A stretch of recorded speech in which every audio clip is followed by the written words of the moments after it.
Hello friends, Shringi Gyandhara channel में आपका स्वागत है। आज का हमारा टॉपिक है अव्यय।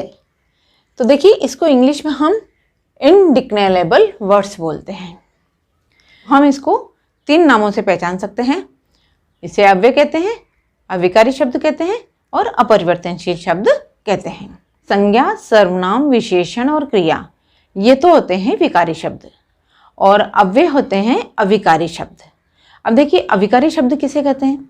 जिन शब्दों में लिंग, वचन, कारक, काल आदि के अनुसार कोई परिवर्तन नहीं होता है, उसे तो हम कहते हैं अव्यय, या फिर अविकारी शब्द कहते हैं, या फिर अपरिवर्तनशील शब्द कहते हैं। अब देखिए, विकारी और अविकारी शब्दों के बारे में अगर आपको डिटेल में नॉलेज चाहिए तो नीचे डिस्क्रिप्शन बॉक्स में लिंक दिया हुआ है, उसमें आप देख सकते हैं।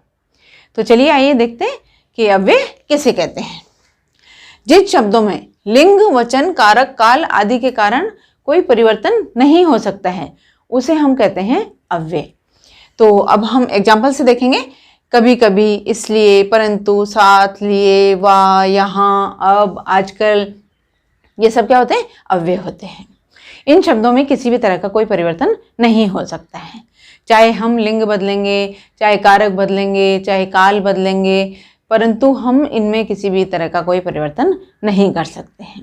तो ये होते हैं अव्यय शब्द, और इन्हीं शब्दों को हम अविकारी शब्द कहते हैं और इन्हीं शब्दों को हम अपरिवर्तनशील शब्द कहते हैं। तो चलिए आइए देखते हैं कि अव्यय के प्रकार कितने हैं। अव्यय के हम यहाँ पर 4 प्रकार पढ़ेंगे। पहला है क्रिया विशेषण अव्यय, इसको इंग्लिश में हम एडवर्ब बोलते हैं।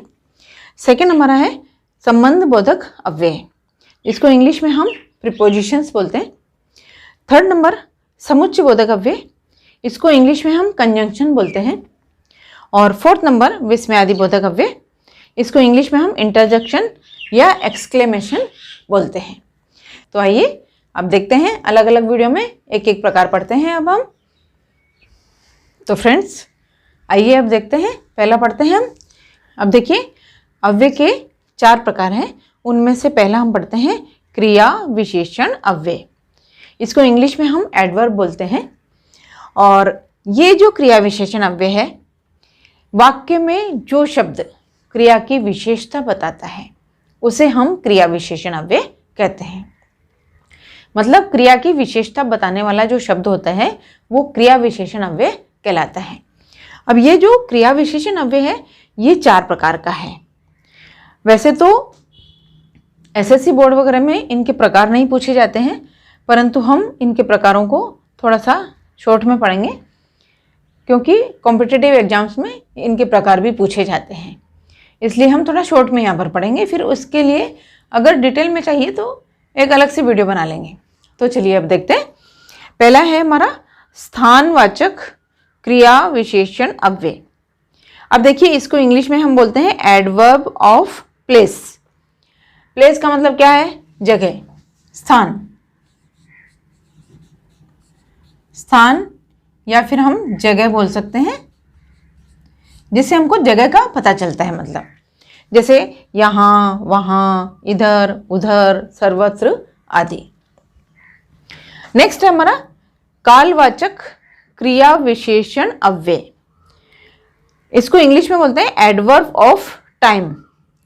काल का मतलब क्या होता है? समय, जिससे समय का पता चलता है। जैसे कल, परसों, आज, प्रातः, हमेशा, प्रतिदिन आदि। फिर नेक्स्ट थर्ड नंबर रीतिवाचक क्रिया विशेषण अव्यय, इसको इंग्लिश में बोलते हैं एडवर्ब ऑफ मैनर। मतलब रीति का मतलब क्या होता है? तरीका। मतलब इस क्रिया को करने का तरीका कौन सा है? जैसे अचानक, एकाएक, तेज, धीरे धीरे, जोर से आदि। अब नेक्स्ट और लास्ट परिमाणवाचक क्रिया विशेषण अव्यय, इसको इंग्लिश में हम बोलते हैं एडवर्ब ऑफ क्वांटिटी। परिमाण का मतलब क्या होता है? मापतोल।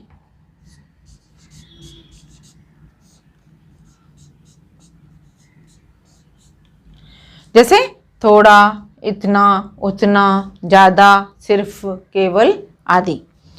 तो अब देखिए ये क्रिया विशेषण के 4 प्रकार हैं, वो चारों प्रकार मैंने आपको यहाँ पर शॉर्ट में समझाए हैं।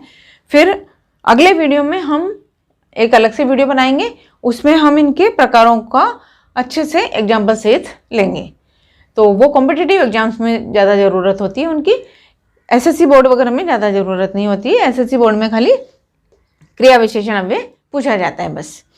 तो क्रिया विशेषण अव्यय जो है उसके हम थोड़े से अब एग्जाम्पल्स लेंगे ताकि आपको जल्दी से समझ में आ जाएगा।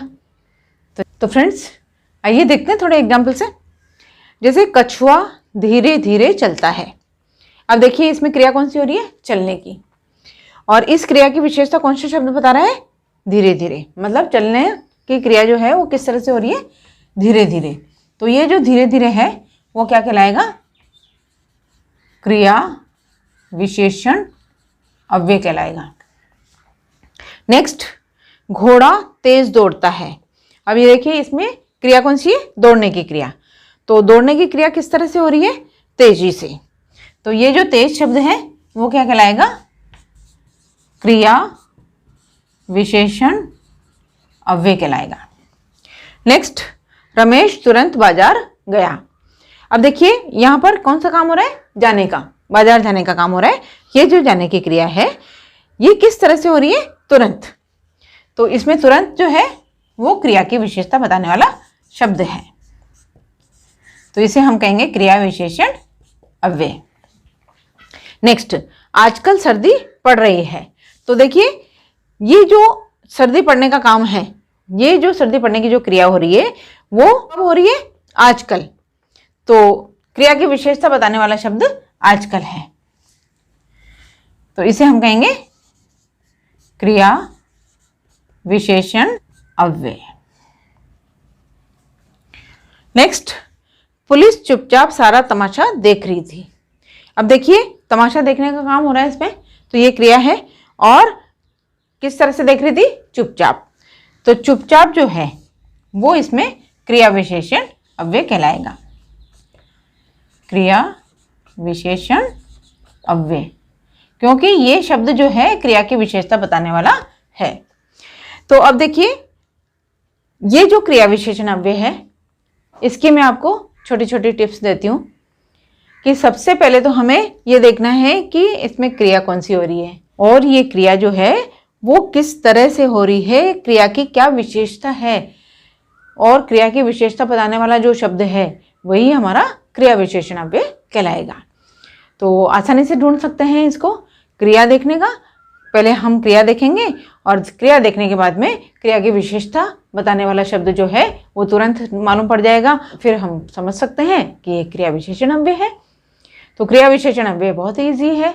क्रिया की विशेषता बताने वाला शब्द, जैसा कि इसके नाम से हमको पता चल रहा है, क्रिया विशेषण अव्यय मतलब क्रिया की विशेषता बताने वाला अव्यय, तो तुरंत हम पहचान सकते हैं। तो फ्रेंड्स जाते जाते एक बात और याद दिला दूँ आपको, मैंने हर ग्रामर के टॉपिक से रिलेटेड टेस्ट सीरीज़ के वीडियो बनाए हैं, तो आप उन टेस्ट सीरीज़ के वीडियो से घर पे बैठ करके प्रैक्टिस कीजिए।